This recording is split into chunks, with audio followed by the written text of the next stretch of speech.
السلام عليكم ورحمة الله وبركاته. الحمد لله، الصلاة والسلام على أشرف رسول الله وعلى آله وصحبه أجمعين. أما بعد, ഇനി നമുക്ക് മിഅ്റാജിന്റെ കഥ പറയാം. അലി റളിയല്ലാഹു അൻഹുവിന്റെ സഹോദരിയാണ് ഉമ്മുഹാനി റളിയല്ലാഹു അൻഹ. ഉമ്മുഹാനി റളിയല്ലാഹു അൻഹയുടെ വീട്ടിലൊരു രാത്രി നബി സല്ലല്ലാഹു അലൈഹി വസല്ലം തങ്ങൾ ഉറങ്ങുകയായിരുന്നു. ജിബ്രീൽ അലൈഹിസ്സലാം വന്ന് നബിയെ വിളിച്ചുണർത്തി മസ്ജിദുൽ ഹറാമിലേക്ക് കൂട്ടിക്കൊണ്ടുപോയി. ദീർഘമായ ഒരു യാത്രക്കുള്ള ഒരുക്കമാണ്. യാത്രയ്ക്ക് വേണ്ടി മൃഗത്തെ കൊണ്ടുവന്നു. കഴുതയേക്കാൾ വലിപ്പമുണ്ട്, കോവർ കഴുതയേക്കാൾ ചെറുതാണ്, വെളുത്ത നിറമാണ്, ഒരു അത്ഭുത ജീവിയാണ്. പേര് ബുറാഖ്. അതിൽ കയറി യാത്ര തുടങ്ങി. പെട്ടെന്ന് ബൈത്തുൽ മുഖദ്ദസിലെത്തി. പ്രവാചകന്മാർ സാധാരണ മൃഗങ്ങളെ ബന്ധിക്കുന്ന ഒരു കവാടമുണ്ട്. ആ കവാടത്തിൽ ബുറാഖിനെ കെട്ടിയിട്ടു. മസ്ജിദുൽ അഖ്സയിൽ പ്രവേശിച്ചു 2 റക്അത്ത് സുന്നത്ത് നിസ്കരിച്ചു. അത് കഴിഞ്ഞു പുറത്തു വന്നു. ജിബ്രീൽ അലൈഹിസ്സലാം കാത്തു നിൽക്കുന്നു. നബി സല്ലല്ലാഹു അലൈഹി വസല്ലം തങ്ങളുടെ മുമ്പിൽ 2 പാനപാത്രങ്ങൾ വെച്ചു. ഒന്നിൽ പാലാണ്, മറ്റൊന്നിൽ മദ്യമാണ്. പ്രവാചകൻ സല്ലല്ലാഹു അലൈഹി വസല്ലം തങ്ങൾ പാല് സ്വീകരിച്ചു. അതിനുശേഷം ആകാശാരോഹണം ആരംഭിച്ചു. 1-ാം ആകാശത്തെത്തി. കാവലിരിക്കുന്ന മലക്കിനോട് ജിബ്രീൽ അലൈഹിസ്സലാം പ്രവേശാനുമതി ആവശ്യപ്പെട്ടു. താങ്കളുടെ കൂടെ ആരാണ്? മലക്കിന്റെ ചോദ്യം. ജിബ്രീൽ മറുപടി പറയുകയാണ്,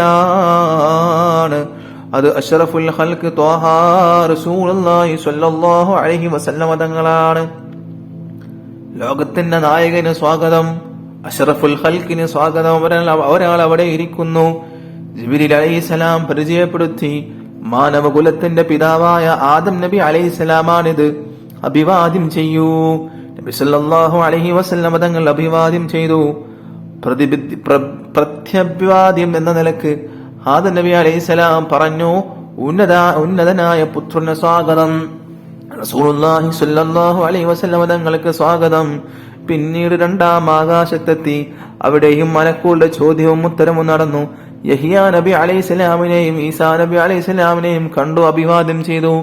3-ാം ആകാശത്ത് വെച്ച് യൂസുഫ് നബി അലൈഹിസ്സലാമിനെ കണ്ടു. 4-ാം ആകാശത്ത് വെച്ച് ഇദ്രീസ് നബി അലൈഹിസ്സലാമിനെ കണ്ടു. 5-ാം ആകാശത്ത് ഹാറൂൻ നബി അലൈഹിസ്സലാമിനെ കണ്ടു. 6-ാം ആകാശത്തെ മൂസാ നബി അലൈഹിസ്സലാമിനെ കണ്ടു.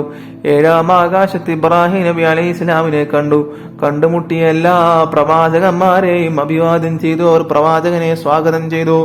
പിന്നെ സിദ്റത്തുൽ മുൻതഹയിലെത്തി. ജിബ്രീൽ അലൈഹിസ്സലാം പിരിഞ്ഞു.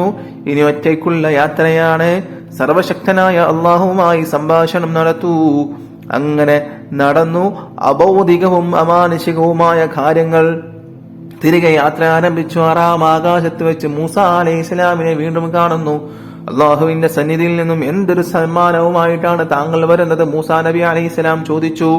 ദിവസേന 50 വക്ത് നിസ്കാരം. നബി സല്ലല്ലാഹു അലൈഹി വസല്ലം തങ്ങൾ പറഞ്ഞു, താങ്കളുടെ സമുദായത്തിന് 50 വക്ത് നിസ്കാരം നിർവഹിക്കാൻ കഴിയില്ല, മടങ്ങിപ്പോവുക, എണ്ണം കുറച്ചു തരാൻ ആവശ്യപ്പെടുക. നബി സല്ലല്ലാഹു അലൈഹി വസല്ലം തങ്ങൾ തിരിച്ചുപോയി. 5 നേരത്തെ നിസ്കാരം കുറച്ചു കിട്ടി. 45 നേരത്തെ നിസ്കാരവുമായി വന്നു. 50 നേരത്തെ നിസ്കാരം കുറച്ചു കിട്ടിയിട്ട് 45 ദിവസത്തെ നിസ്കാരവുമായി വന്ന് തെറിഞ്ഞപ്പോൾ മൂസാ നബി അലൈഹിസ്സലാം പറഞ്ഞു, ഇത് വളരെ ബുദ്ധിമുട്ടാണ്, മടങ്ങിപ്പോവുക.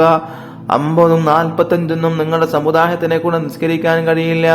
9 തവണ ഇത് ആവർത്തിച്ചൊടുവിൽ 5 നേരത്തെ നിസ്കാരവുമായി വന്നു. വീണ്ടും പോകാൻ മൂസാ നബി അലൈഹിസ്സലാം നിർബന്ധിച്ചതാണ്. പക്ഷേ നബി സല്ലല്ലാഹു അലൈഹി വസല്ലം തങ്ങൾ പോയില്ല. ഇനിയും മടങ്ങിപ്പോകാൻ എനിക്ക് ലജ്ജ തോന്നുന്നു. അപ്പോൾ അള്ളാഹുവിന്റെ സന്ദേശമുണ്ടായി, 5 നേരത്തെ നിസ്കാരത്തിന് 50 നേരത്തെ നിസ്കാരത്തിന്റെ പ്രതിഫലമുണ്ട്. 1 നേരത്തെ നിസ്കാരത്തിന് 10 ഇരട്ടി പ്രതിഫലം.